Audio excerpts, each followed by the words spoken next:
Bonjour et bienvenue pour discuter ce matin d'une mission économique qui s'est déroulée en Suède au mois de mai 2023.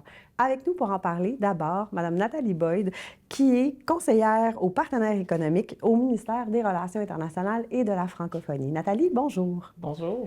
Alors, dites-moi, le ministère des Relations internationales et de la francophonie, une mission économique, comment, pourquoi, comment cette idée est venue et d'où ça part, d'où ça émerge, cette idée-là? C'est une excellente question parce qu'en fait, le développement des affaires économiques, ça n'a pas toujours été l'apanage de notre ministère. Donc, depuis 2020, avec la création d'Investissement Québec International et différentes améliorations qui ont été apportées au sein de notre gouvernement, il a été décidé que l'axe d'intervention du ministère des Relations internationales serait aussi de développer une diplomatie économique.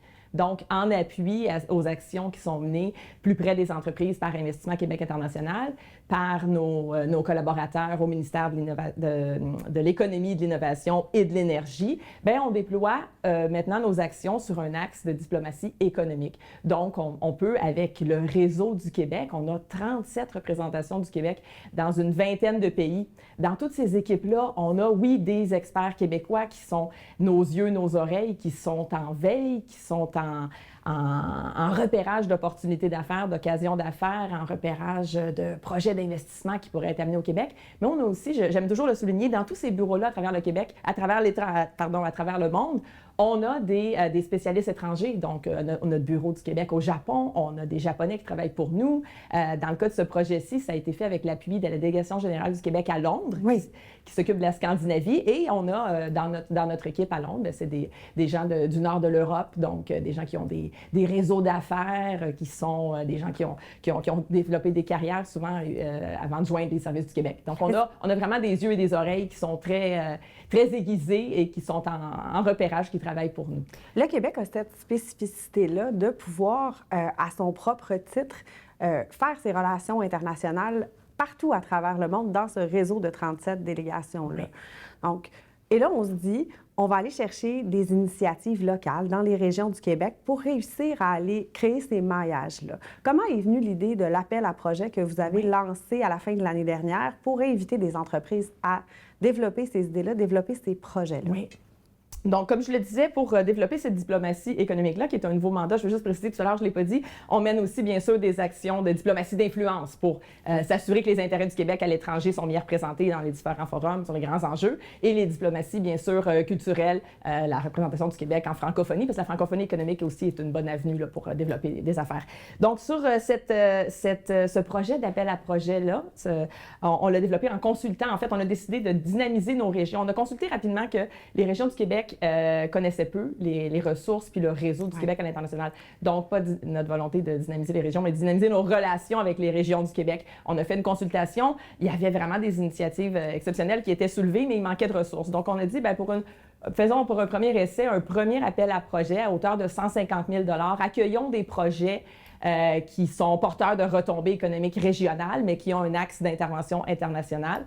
Et accueillons quelques-uns à hauteur de 30 000 $ par projet. Donc, et vous en avez accueilli plusieurs. Je crois qu'il y a eu de l'engouement pour cet appel à projet-là. Combien vous avez eu de dossiers? On en a reçu une quarantaine des 4 coins du Québec.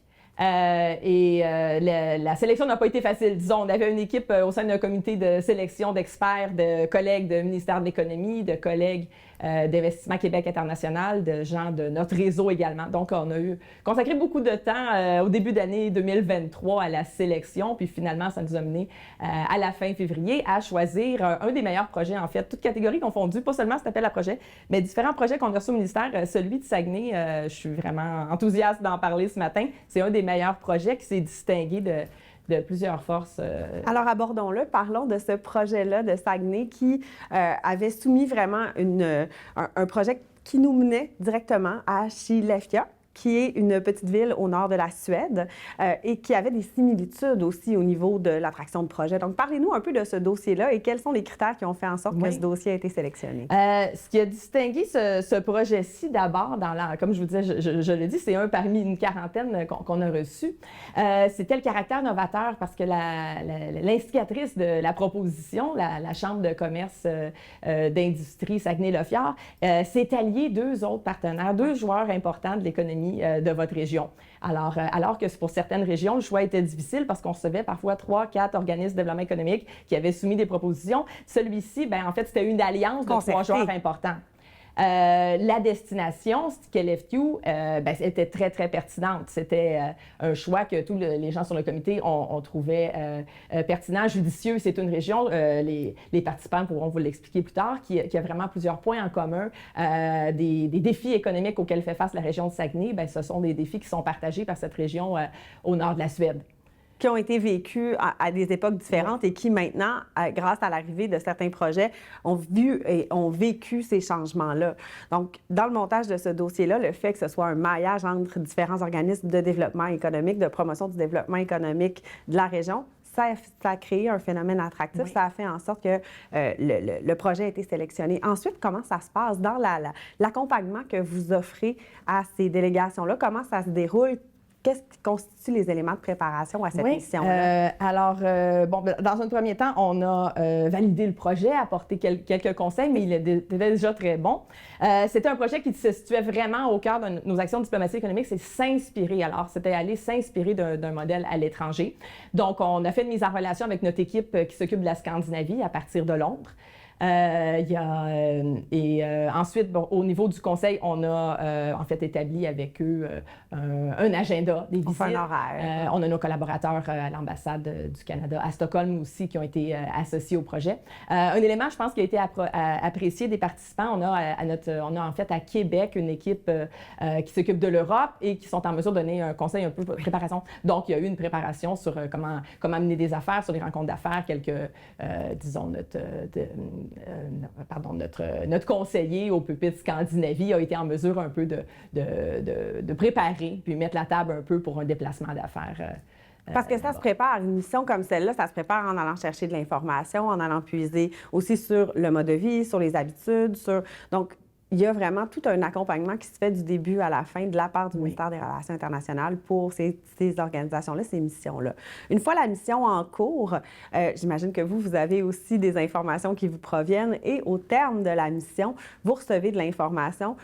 Comment vous pouvez identifier qu'une mission comme celle-là est un succès? OK. Il y a eu beaucoup d'apprentissages qui ont été faits, beaucoup de leçons. Un point fort de ce projet-ci, c'est que d'emblée, dès le départ, la Chambre de commerce, les participants se proposaient de faire des communications à leur retour, de diffuser, de partager, non seulement dans la région de Saguenay, mais à la grandeur du Québec, dans d'autres régions. Donc, pour nous, il y a eu beaucoup d'apprentissage, en fait, pour notre équipe de Londres aussi, Martin Dionne, le conseiller aux affaires publiques, qui a accompagné la délégation. Il y a eu beaucoup d'apprentissages qui ont été faits, qui augmentent notre compétence à nous, qui ont augmenté la compétence de toute l'équipe de Saguenay qui a participé à la mission. C'est un autre élément, un point fort que je voulais souligner pour ce projet-ci, c'était qu'en fait, il était formateur et c'est sur le long terme. Il a augmenté la compétence de chacun des participants, chacun des organismes qui y a participé, il a augmenté la compétence de notre équipe à Londres, qui a développé avec eux, qui a rencontré plusieurs intervenants pertinents en Suède. Donc, c'était porteur en termes d'augmentation de la connaissance pour développer ici à partir des apprentissages, des leçons tirées. Je voudrais souligner qu'une des éléments de communication, on a au ministère des Relations internationales avec la Fédération des chambres de commerce, on développe une série balado économique qui traite d'enjeux pour développer des affaires à l'international et on a justement, en observant les retombées puis les leçons apprises de ce projet-ci, on a développé un épisode spécifique qui s'appelle « S'inspirer des meilleurs à l'international ». Puis c'est une occasion pour la Chambre de commerce, pour nous, de diffuser les leçons apprises en Suède de toute l'équipe Saguenay là, qui a participé. Ça va être lancé en janvier 2023. Donc, ce sera une autre opportunité comme celle-ci de diffuser les leçons apprises. Balado, j'imagine qu'on peut retrouver sur toutes les plateformes. Sur toutes les plateformes, bien sûr. Formidable. Bien, c'est important de tirer ce type de leçons-là et je crois pour le développement économique des régions du Québec, d'avoir des partenaires de qualité comme le ministère des Relations internationales. À quand un prochain appel à projet pour de tel type de mission? Est-ce qu'on a à l'agenda le projet de répéter cette expérience? La demande est grande. Je vais porter le message à la ministre Martine Biron de retour vers Québec cet après-midi, mais non plus sérieusement, certainement qu'on ambitionne pour 2024 de lancer un nouvel projet. C'est à confirmer, mais mais il y a plusieurs beaux projets qu'on pourrait appuyer. Puis les communications autour de ce projet-ci font que la demande, il y a d'autres projets, d'autres régions qui veulent s'inspirer aussi là, de régions avec lesquelles ils ont des points communs. Oui, puis ce beau partenariat-là aussi avec Investissement Québec International permet de voir des retombées sur tout le territoire, non seulement au niveau de l'inspiration, mais aussi au niveau de l'élaboration de projets de développement économique porteurs. Nathalie Boyd, conseillère au ministère des Relations internationales, merci d'avoir été avec nous ce matin. Merci. Merci de l'opportunité, puis bon succès pour la poursuite du développement économique dans votre région. Merci, Nathalie Boyd, conseillère au partenariat économique au ministère des Relations internationales et de la francophonie. On se retrouve dans quelques instants en compagnie de Sandra Rossignol, Carl Laberge et Priscilla Nemeth.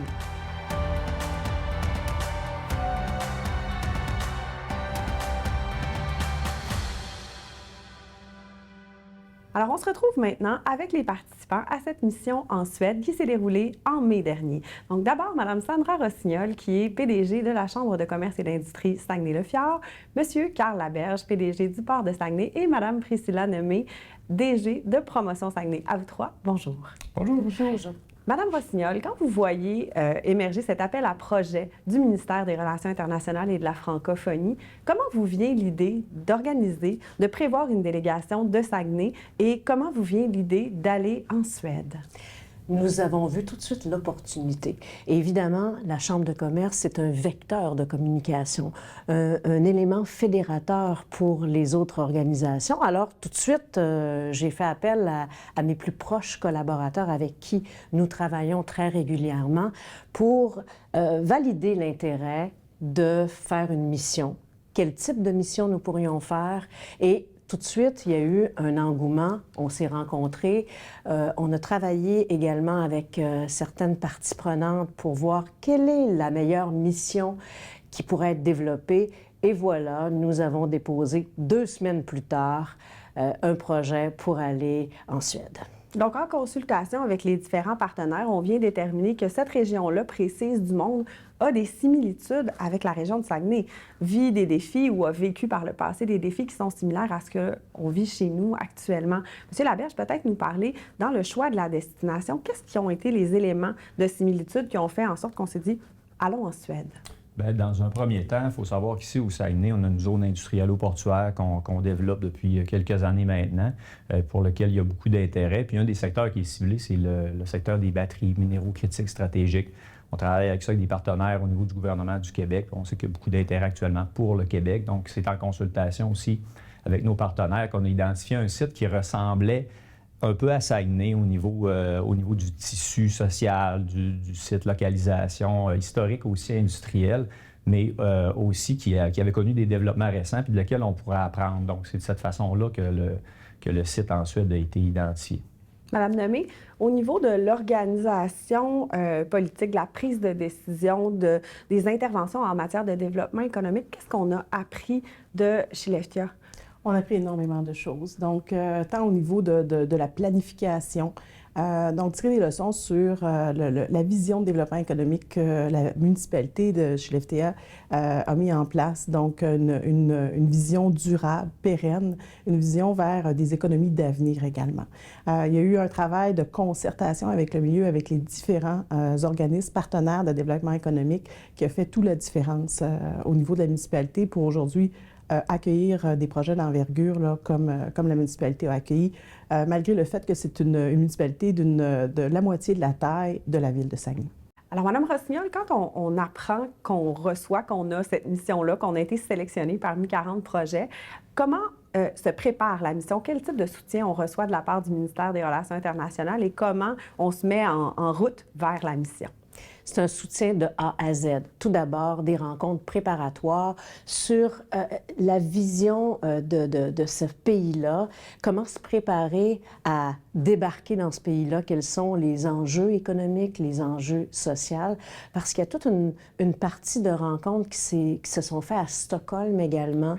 Et donc, toute la préparation s'est faite en collaboration avec le ministère. Sur place également, il y avait quelqu'un du ministère qui nous accompagnait, était là pour répondre à nos questions, était là également pour valider nos interventions.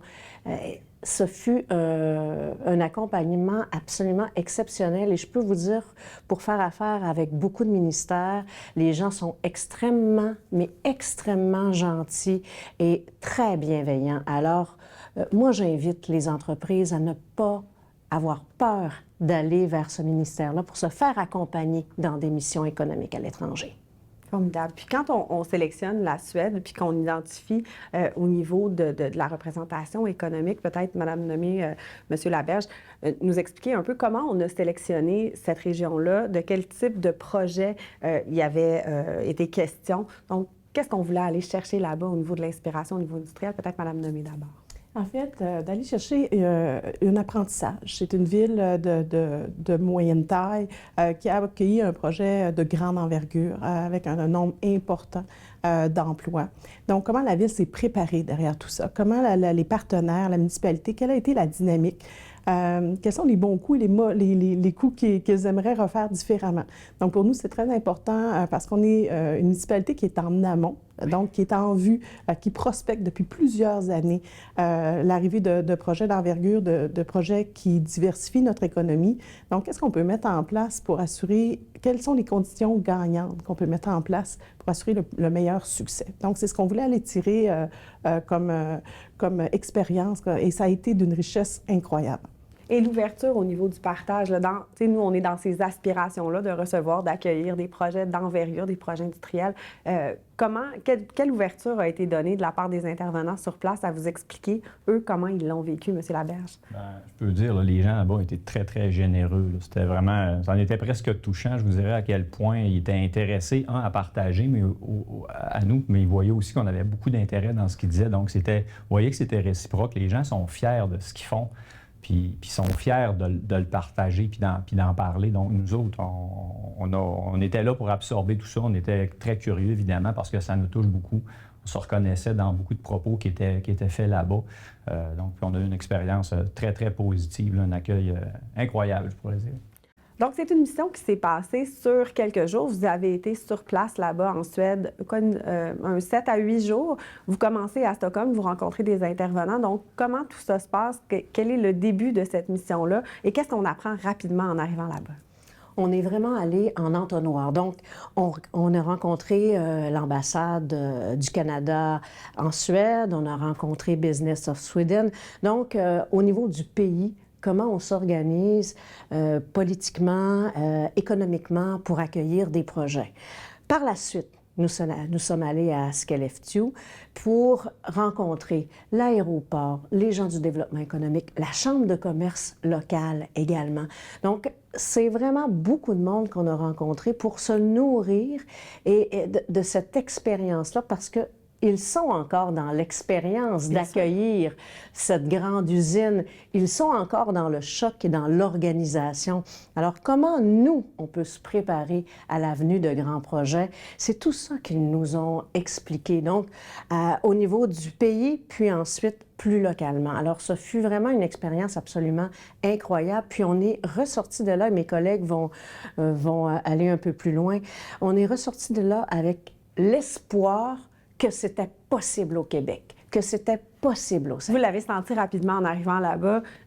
Ils l'ont vécu, les choses se sont bien passées. Comment ils l'ont organisé? Comment ça s'est passé là-bas, l'accueil dans une municipalité qui voyait une entreprise minière en fin d'activité? Comment le dossier a été travaillé localement pour réussir à obtenir ce projet-là? D'abord, comment on se prépare et comment on le vit quand ça se produit? Puis quels sont les intervenants du tissu économique? Madame Nommé, racontez-nous comment vous l'avez vu, comment vous l'avez vécu. En fait, il y a plusieurs leçons à tirer de ça. Ce qu'il faut savoir d'abord et avant tout, comme on le disait en amont, c'est une municipalité qui ressemblait à plusieurs égards à Saguenay. Donc, une population vieillissante, un déclin économique, une ville principalement mono-industrielle, donc qui était je dirais, un Y de leur avenir, puis à se poser la question comment on va diversifier notre économie, puis quels sont les choix qu'on veut faire. Donc, c'est une vision qui a été mise en place, une vision pérenne, durable, donc qui tenait compte de l'avenir, de des secteurs d'avenir, qui tenait compte aussi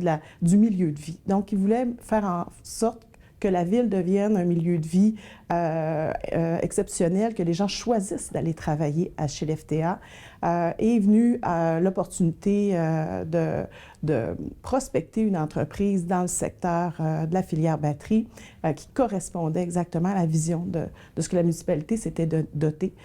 Donc, par la suite, il y a vraiment eu un travail de collaboration exemplaire. Donc, collaboration, évidemment, la municipalité de chez l'FTA est une municipalité qui agit sur plusieurs secteurs. Donc, qui à la fois opère le développement économique, la gestion de l'aéroport, évidemment les infrastructures municipales, le port. Donc, l'ensemble des partenaires, la municipalité a un rôle vraiment d'importance au sein de chez l'FTA. Donc, il y a vraiment un rôle aussi social, si j'ai bien compris. On n'intervient pas uniquement au niveau du développement économique. Il y a toute une réflexion qui s'effectue par rapport à la création de liens au niveau des besoins des populations. On ne pense pas seulement à comment on atterrit, comment une entreprise s'implique, comment une entreprise vient s'installer et s'établir, mais aussi quels seront les besoins des travailleurs, quels seront les besoins de la population entourant tout ça. Effectivement, puis ça va jusqu'à la planification du logement. Donc, penser à un projet de grand gabarit veut dire des nouveaux travailleurs, veut dire également de la requalification de travailleurs, donc les programmes d'enseignement, donc les partenaires scolaires, mais c'est également aussi toute la planification du territoire, donc ajout de logement, ajout d'infrastructures publiques, donc planification. C'est la planification sur tous les aspects du milieu de vie. Donc, et ça a une conséquence sur quoi? Sur la requalification urbaine, l'aménagement des quartiers, l'aménagement du centre-ville, l'ajout même d'hôtels au cœur de la municipalité. Donc, ça a eu des impacts à toutes les facettes de la vie citoyenne et de la vie économique de chez l'FTA. Puis à partir du moment où cette décision-là se prend dans une ville comme celle-là, de devenir attractive pour un projet de cette nature-là, quelles sont les étapes qui sont franchies? Comment ils vous racontent, là, au niveau du site, au niveau... Qu'est-ce qu'on fait d'abord? Comment on orchestre la séquence? Peut-être, M. Laberge, à ce niveau-là. Bien, à partir du moment où l'entreprise s'est intéressée, parce qu'il avait mis des choses en place au préalable là, pour être attractif, il avait fait du démarchage, puis à un certain moment donné, il était aussi, comme nous, on l'est, là, dans des projets en compétition pour attirer ce grand projet-là. Il y a plusieurs sites au niveau de la Suède qui étaient intéressés, donc ils ont développé leurs atouts à eux là, en termes d'énergie, en termes de terrain, mais le secret, là, puis ça n'en est pas un, mais c'est le secret quand même, là, ce qu'ils nous ont dit, c'est il faut être prêt. C'est une question de rapidité, c'est une question d'être prêt. Parce que les entreprises qui arrivent, ils arrivent avec une cédule, ils arrivent avec un projet bien précis, avec un échéancier, avec des clients, puis il faut être capable de respecter ça. Puis ceux qui gagnent, c'est ceux qui sont prêts. C'est le message qu'on a entendu partout. Il faut être prêt, mais il faut être prêt à tous les niveaux. En termes d'infrastructure, super important d'être prêt, mais comme Priscilla disait si bien tantôt, là, en termes de communauté aussi. Donc, un projet d'envergure qui s'implante dans une communauté comme Shellefteå ou Saguenay, ça a un impact majeur dans toute la chaîne. Ce n'est pas seulement les travailleurs qui vont aller dans cette usine-là, mais c'est les fournisseurs, c'est les gens qui vont couper les cheveux de ces gens-là, c'est les gens qui vont construire des maisons, c'est l'hôpital, c'est les systèmes d'éducation. Ça se répercute partout quand c'est un projet d'importance. Donc, dans une municipalité, ça, c'est un exemple un peu extrême. Là, on parle d'une municipalité de 70 000 personnes qui accueille une industrie avec 4 000 nouveaux travailleurs emploi direct. C'est un gros ratio. Donc, on parle quand ils parlent d'emploi induit, etc., là, ils s'attendent à avoir 20 000 personnes de plus dans la municipalité de 70 000 personnes. Donc, il y a beaucoup à apprendre d'un exemple comme ça, puis de voir ce que nous, à notre échelle, à nous, puis ce qu'on vise à nous, dans notre contexte à nous, bien, on est capable de mettre en application, puis d'être prêt en fin de compte, là, puis de travailler beaucoup ensemble. C'est ce qu'on a vu là-bas aussi. Qu'est-ce qu'on identifie comme étant des qualificatifs qu'on a déjà? T'sais, on arrive là-bas, on voit des choses, ça nous fait réfléchir, ça nous fait dire, OK, on va devoir faire telle chose pour se préparer, pour réussir à atteindre l'objectif d'attirer une industrie majeure. Mais qu'est-ce qu'on a déjà? Qu'est-ce qu'on identifie qu'on a déjà comme chance d'avoir, nous, sur notre territoire à Saguenay? Peut-être d'abord, Mme Rossignol. Il y a une chose qu'ils ont vécue également, c'est le scepticisme. Oui. Hein? Imaginez, la population n'y croit. Il n'y avait pas une colline qu'on surnommait la montagne des sceptiques, la colline des sceptiques. Alors, on n'y croyait pas qu'un grand projet de ce type-là allait s'établir dans la municipalité. Alors, évidemment, on peut vivre un peu la même chose. Donc, il y a vraiment un comparable. Et c'est avec le travail d'acceptabilité sociale, beaucoup de rencontres avec la population, où là, l'écosystème s'est mis vraiment à y croire. Puis ça a pris beaucoup de temps quand même avant que la population y croie. Mais à un moment donné, ils se sont appropriés le projet. Et c'est la ville en entier qui supporte ce projet-là. C'est impossible d'y arriver si tout le monde ne fonctionne pas dans le même sens. Alors, ils se sont mis à y croire. Vous le dites depuis le début, il y a une vision très claire qui s'est dégagée en Suède quand est venu le temps de diversifier l'économie de cette région-là, de Skellefteå. Comment on en est arrivé à établir cette vision-là et comment on a réussi à mettre ensemble des partenaires pour convaincre la population de la nécessité de le faire? D'abord, du côté municipal, une des leçons, une des premières choses que la municipalité, que la direction générale nous a transmis, c'est s'il y a quelque chose à penser, d'abord et avant tout, c'est le logement. L'importance du logement. Pourquoi? Parce que cette vision-là de développement qu'a mis en place la municipalité de Skellefteå, c'est une vision durable, pérenne. Ce qui est souhaité, c'est de l'établissement. C'est un projet de société. Donc, on ne veut pas voir les travailleurs arriver et repartir, là, le fameux fly-in, fly-out. Ce qu'on veut, c'est que les gens viennent s'établir. Exactement. Donc, pour s'établir ou pour se requalifier, donc des travailleurs déjà qui sont déjà des citoyens de Skellefteå, de la requalification. Donc, un travail de concertation avec les institutions d'enseignement. On a le privilège à Saguenay d'avoir une qualité d'enseignement et une cohésion entre nos partenaires, donc l'université, nos collèges d'enseignement. On a vraiment une belle longueur d'avance et définitivement, la municipalité nous ont transmis leur regret de ne pas avoir saisi l'opportunité d'avoir une université lorsque c'était le temps. C'est une force que Saguenay a, incontestablement. Mais le logement, c'est un projet de longue haleine.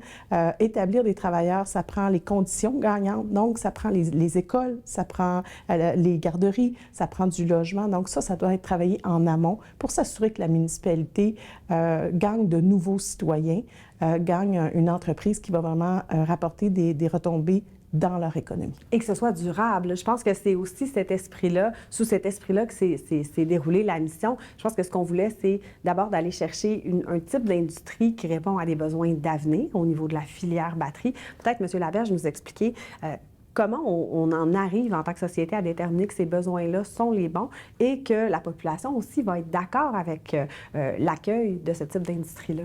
Bien, Priscilla en a parlé tout à l'heure. La municipalité, elle avait fait un choix de s'en aller vers d'aller chercher du développement économique comme ça de grande importance, mais elle ne l'a pas fait de manière... la municipalité n'a pas décidé tout seul comme ça d'y aller sans consulter la population. Là, il y a eu des dialogues, il y a eu des discussions avec la population pour s'assurer qu'il y avait une adhésion à cette planification-là pour que le jour où ça allait arriver, bien, que les gens ne seraient pas surpris de voir ça, de dire bien, c'était ce qu'on avait prévu, c'était ce qu'on voulait, puis que l'entreprise elle se sente appuyée aussi là-dedans, puis que ça les aide.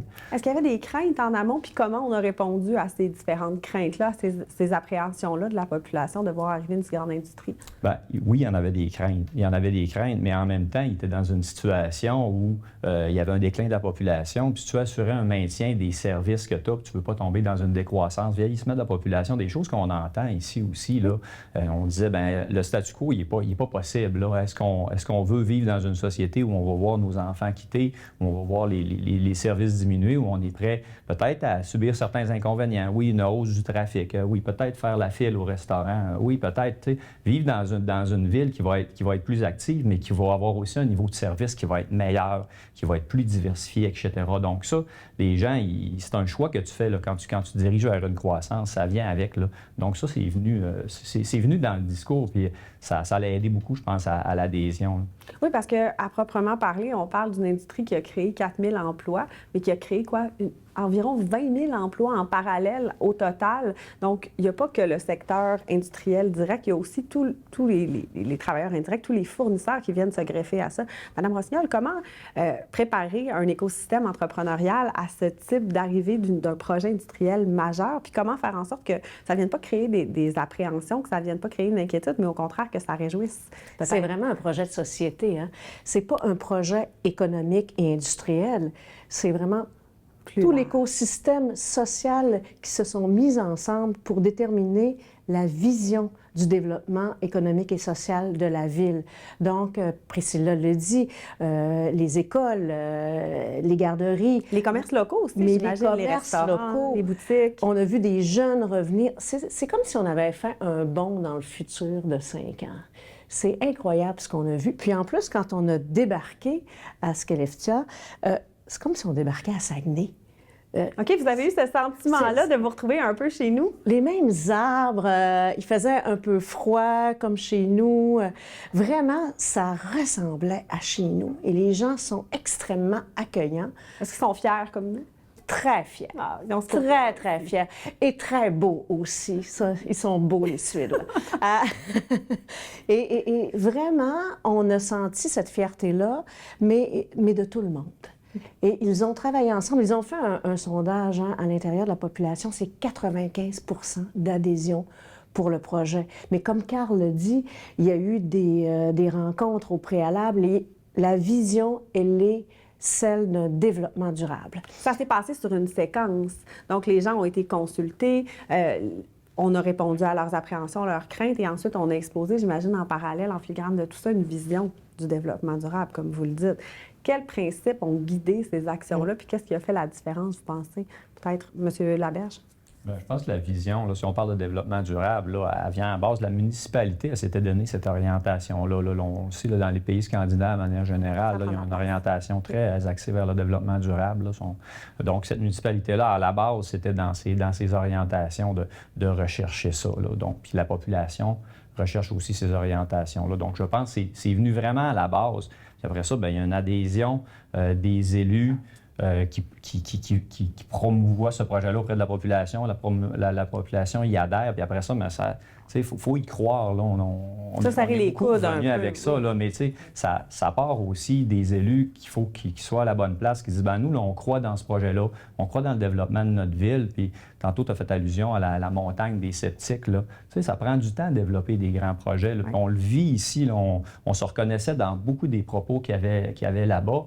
Mais il faut croire dans nos affaires, il faut croire dans notre potentiel. Puis quand on voit ce qui s'est passé là-bas, avec les atouts qu'il y avait, puis qu'on se compare avec les atouts que nous, on a, bien, ça nous a mis, je pense, collectivement, là, vraiment dans cet état d'esprit-là de dire, c'est sûr, ça va arriver chez nous aussi. On est pas équipés différemment, mais je pense à la fin, là, moi, je suis ressorti de là en pensant qu'on avait plus d'avantages encore que ce qu'il y en avait là, sur le terme. Là. On l'a abordé brièvement tout à l'heure, mais je crois que dans l'établissement de cette industrie-là, là-bas, à Skellefteå, on est arrivé avec certains éléments qui étaient favorables, mais je pense que quand ils ont regardé ce que nous, on avait à Saguenay, ils nous enviaient certains éléments. Peut-être, Mme Nommé, quels étaient les points qui ont été soulevés puis pour lesquels on nous a dit « Wow, vous avez ça à Saguenay, c'est extraordinaire, on aurait tellement aimé ça, avoir ça ». Effectivement. Mais déjà, le fait d'être là ensemble, 3 partenaires qui ont un rôle essentiel, je crois, dans le développement économique, d'être là, d'être en amont, de poser des questions, d'avoir la chance de faire une mission comme celle-là, puis d'en tirer leçon, c'est déjà un geste important. Je pense qu'il nous enviait de pouvoir déjà avoir de bons conseils, des conseils d'une communauté qui ont vécu l'accueil, vécu à succès l'accueil d'un grand projet. Évidemment, le tissu social, la communauté d'enseignement, on ne se le cachera pas, c'est une clé incroyable dans l'accueil d'un projet d'envergure comme celui-là, chose que le Saguenay-Lac-Saint-Jean possède. Également, l'historique industriel. Donc, le Saguenay-Saint-Jean et la ville de Saguenay ont une historique d'accueil de projets d'envergure, donc un tissu économique d'entreprises locales qui ont l'expertise, ont les équipes en place pour pouvoir accueillir et tirer le maximum de retombées dans la région, d'être capable de recevoir là, et de réaliser des projets d'envergure. Probablement que là-bas, ils ont vécu un certain nombre d'embûches, d'obstacles. Quels sont ces obstacles-là? Est-ce qu'ils vous en ont fait part? Est-ce qu'ils vous ont mentionné un peu qu'est-ce qui a été le plus difficile? Puis est-ce qu'ils vous ont partagé aussi des outils? Parce que c'est un peu ce qu'on va chercher là-bas. On sait que l'atterrissage d'un gros projet comme celui-là, ça se fait pas sans certains défis, sans certaines choses. Comment on a réussi à venir répondre à ces embûches-là? Quels outils ils ont développés là-bas pour y répondre? Peut-être M. Laberge d'abord, puis on pourra enchaîner. Bien, c'est vraiment intéressant. parce que, tu sais, en même temps, il était prêt parce qu'il avait préparé ça, mais il n'était pas aussi prêt qu'il pense qu'il aurait dû l'être, en fait, là, tu sais. On apprend toujours de ça, là. Ils disent, bon, on était prêt, on le voulait, mais il y avait du scepticisme en même temps. C'est un mélange de préparation, mais de, bon, ça fait tellement longtemps qu'on essaie d'attirer cette grosseur de projet-là, ce type de projet-là. Donc, est-ce qu'on investit en amont? Donc, il y en avait un certain scepticisme. Puis, ce qu'il nous disait, c'est ayez pas peur, soyez courageux, croyez dans vos affaires.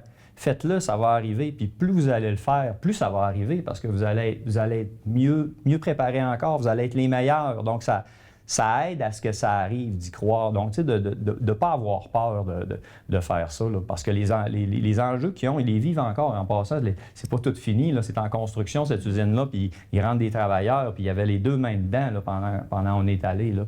Donc, le logement, ça restait un enjeu. Les programmes d'éducation, ça demeurait un enjeu. Tout ce qu'il y avait de croissance autour, d'aller attirer de la main-d'œuvre encore, là, jusqu'à un certain point, il y avait des enjeux aussi au travers de ça. Donc, il le vivait, puis ce qui fait, c'est encore une fois, ce qui a vraiment fait la différence, puis ce que je crois, là, s'il y aurait à refaire des choses, parce que c'était des questions qu'on posait toujours, là. Si vous, c'était quoi votre bon coup, puis si vous auriez à le refaire, que feriez-vous? Mm-hmm. Puis la réponse était unanime toujours, là, c'était, on se serait mieux préparé. On aurait vu venir les coûts à l'avance, puis on aurait travaillé ensemble. Ils travaillent déjà ensemble beaucoup. Le fait que la Ville ait sous son chapeau déjà beaucoup là, de responsabilités en elle-même comme municipalité, ça c'est un des avantages. Ça a d'autres inconvénients, là. Mais ça les a aidés à ce niveau-là. Fait que le fait de travailler ensemble, nous, c'est ce qu'on fait beaucoup. Là. Donc ça, il nous disait vous êtes sur la bonne voie déjà d'être plusieurs organisations économiques ensemble, de venir avoir cette idée-là d'être prêt. Ça veut dire qu'on en est conscient. On se rend jusqu'en Suède pour être prêt. Là. Donc on est à la bonne place quand on fait ça. Là. Absolument, puis d'insuffler cette confiance-là. Qu'est-ce que vous en avez regardé de se croire dur comme fer qu'on va y arriver, qu'on va réussir? Est-ce que c'est un message qui vous porte depuis la mission? Peut-être, Mme Nomé? Définitivement. Définitivement. En fait, on y croyait déjà. Disons que ça l'a insufflé une flamme encore plus grande. Moi, je retiens également de la mission la cohérence. La cohérence dans chacune des décisions, dans la planification, dans le travail des partenaires. C'est excessivement important. Quand on dit que c'est un projet de société, c'est que c'est différents volets de la société qui sont touchés par cette redynamisation-là. Donc, c'est important. C'est important de voir venir les coûts, c'est important de prendre des décisions en tenant compte de ce qui s'en vient. Au-delà de cet espoir-là, au-delà du fait qu'il faut y croire, quelles sont les pratiques qui favorisent peut-être justement l'atterrissage en douceur d'un projet comme celui-là? Qu'est-ce qu'on demande, qu'est-ce qu'on exige des entreprises là-bas en Suède et qu'est-ce qu'on offre comme opportunité? Est-ce qu'il y a des pratiques qui sont différentes là-bas qui favorisent justement un projet? Un des premiers points, c'est qu'ils ont fait le choix de la qualité et non du plus bas soumissionnaire. Pour la durabilité. Pour la durabilité, parce que c'est un projet de société. Tu ne construis pas une usine et tu ne transformes pas une ville pour 20 ans, c'est pour de nombreuses années. Donc, le choix des fournisseurs est extrêmement important et est en lien avec la mission, la vision, les valeurs et non le coût. Donc, la qualité vient en premier. Ça, c'est une grande leçon qu'on a apprise là-bas. Et c'est essentiel qu'on le fasse nous aussi, la qualité, pour arriver avec un produit qui correspond à notre vision. C'est une bonne différence culturelle, puis c'est quelque chose qui se travaille, j'imagine, pendant longtemps. J'imagine que ça ne faisait pas partie non plus des pratiques si on recule de quelques années. Est-ce qu'on sent que c'est quelque chose qui pourrait se traduire, qui pourrait devenir contagieux? Est-ce qu'ici, dans le type de projet qu'on souhaite établir, au port peut-être, Mme Nomé, M. Laberge, les deux, j'aimerais avoir votre point de vue à ce sujet-là. Quand on décide d'implanter les infrastructures, peut-être pour justement se rendre, donc amener différentes fonctionnalités au port sur un site industriel qui peut accueillir une usine de cette nature-là. Est-ce qu'on a aussi ce souci-là d'une durabilité dans le temps? Nous autres, actuellement, dans le développement de la zone industrielle portuaire de Saguenay, c'est exactement la vision qu'on a là, depuis le début. Par exemple, on se fait accompagner par des experts qu'on a ici dans la région. Entre autres, là, on travaille avec les gens de la chaire en éthico-conseil à l'UQAC avec cette expertise-là pour s'assurer que le développement qu'on va faire va être un développement justement qui va être durable dans lequel on va attirer les meilleures entreprises qui vont avoir les meilleures pratiques, mais aussi qui va être attrayant pour les gens qui vont venir travailler dans cette zone-là. Donc, un milieu de vie qui va être différent de peut-être ce qu'on voit d'un parc industriel normal, puis aussi qui va être la fierté des gens, qui vont dire, ben nous, là, on a quelque chose qui est attractif, qui a fait une différence dans notre région, mais aussi c'est quelque chose qui est bien intégré dans le milieu. Puis c'est quelque chose qui va être là pour longtemps, que cette vision-là. Donc, tout ce qu'on fait, là, on le fait vraiment avec cette vision-là. Puis c'est pour ça, en même temps, quand Sandra parlait de qualité, là, ça part vraiment de la base aussi de ce qu'on fait. Donc, de mettre les bonnes affaires en place, d'avoir, par exemple, les bonnes capacités, les bons matériaux, etc. Puis après ça, bien, ça se répercute aussi dans le choix des entreprises qu'on va prendre. Puis là, bien, c'est certain qu'on a des restrictions rendues là aussi comme organisme public, là, mais on fait de notre mieux dans ce sens-là aussi. Qu'est-ce que ça peut avoir comme incidence sur les autres parcs industriels de la ville? On le sait, on a déjà un tissu qui est fort. Monsieur Laberge parle de ce qui se fait, mais comment on réussit à transmettre ces pratiques-là dans les autres parcs industriels de la ville, Mme Lemay? D'ores et déjà, donc, on a des parcs industriels à la ville de Saguenay qui sont presque à pleine capacité. Donc, toute la planification actuellement du territoire, de l'agrandissement des parcs industriels est fait dans cet esprit-là, l'esprit d'une vision durable. On l'a vu avec le secteur de Jonquière, la zone durable Jonquière. Et en fait, c'est pas seulement que les parcs industriels, mais c'est la planification globale du territoire. Actuellement, la Ville de Saguenay travaille à réfléchir à la revitalisation du centre-ville de Saguenay, de Chicoutimi. C'est essentiel de penser à une densification urbaine. On parle de logement, mais on parle aussi de centre-ville fort, d'un milieu culturel, d'un milieu commercial, la restauration, donc de soutenir nos commerces en place pour justement assurer une qualité de vie. Donc, ça passe par l'ensemble de la planification du territoire. Cette attractivité-là qu'on souhaite voir, on la souhaite durable également. On arrive déjà à la fin de notre entretien. Si j'avais à vous demander quel a été votre coup de cœur de mission et qu'est-ce que vous souhaitez le plus possible réussir à venir implanter à la suite de celle-ci, Mme Rossignol, d'abord? Le courage, l'enthousiasme, la cohésion et avoir confiance en son milieu pour être vraiment en mesure d'accueillir de grands projets. Et je dirais, il y a une phrase, moi, qui m'inspire, c'est « We need to believe ». Alors, on est capable de croire en notre avenir à Saguenay, en notre avenir à Québec, au Québec, pour se repositionner sur la scène internationale, aller voir ailleurs ce qui se passe aussi pour concrétiser nos atouts et les exploiter au maximum. Monsieur Laberge? Ben, c'est dans la même veine un peu, là. C'est vraiment d'être prêt, hein?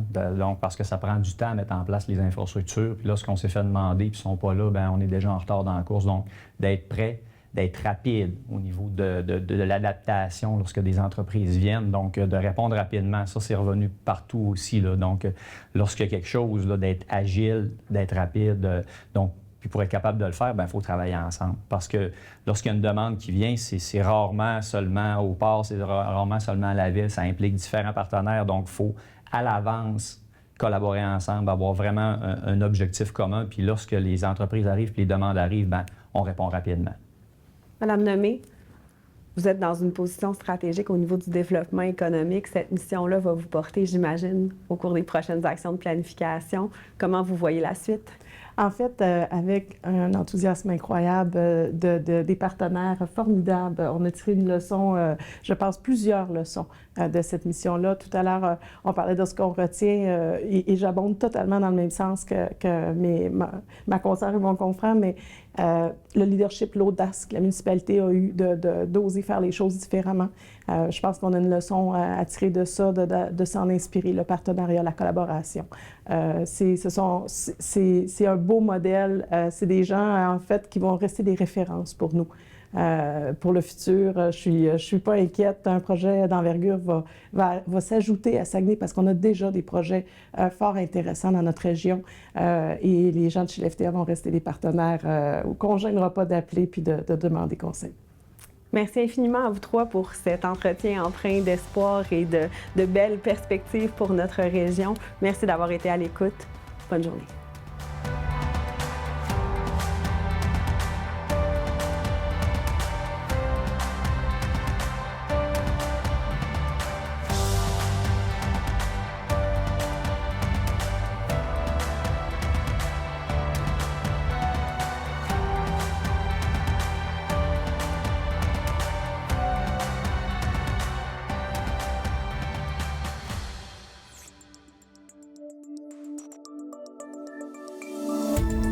Cette émission d'Accès est appuyée par Cogeco et est rendue possible grâce à la collaboration de la communauté avec Nous TV.